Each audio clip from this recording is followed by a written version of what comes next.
गणपती बाप्पाच्या आगमनाची तयारी सुरू झाली की आपल्याही घराची सजावट तितकीच सुंदर असावी असं वाटतंय. तर कल्याणी फॅशन हब घेऊन आले तुमच्यासाठी ही लिप लाइटिंग.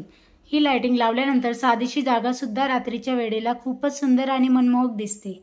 आणि याचा कलर तुम्ही बघू शकतात किती छान दिसतोय. आणि याला एक बटन सुद्धा दिलेलं आहे, त्याने लाइटिंग ब्लिंक होते आणि ब्लिंक झाल्यावर तर खूपच छान दिसते. ही लाइटिंग फुलांच्या शेप मध्ये असल्यामुळे ती अजून आकर्षक दिसते.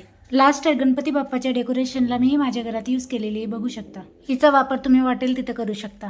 त्यानंतर आहे छोटंसं दिवा ठेवायचं पाटलं. त्याच्यावर तुम्ही दिवा ठेवू शकता, ते छान दिसेल आणि खाली तेलही पडणार नाही. त्याच्यानंतर आहे ही प्लेट. ही प्लेट तुम्ही डेकोरेशनसाठी यूज करू शकता. आणि सोबत आहे 2 हँगिंग, ज्यामुळे सजावटीला एकदम आकर्षक आणि फेस्टिवल लुक येतो. तुम्ही बघू शकता त्याचा कलर किती छान आहे, पिंक कलर मध्ये आहे ते दोघं. हे सर्व डेकोरेशन आयटम तुम्हाला कल्याणी फॅशनवर एकदम अफोर्डेबल प्राइस मध्ये मिळून जाईल. दिवाळी असो, गणपती डेकोरेशन असो किंवा रोजच्या देवघराची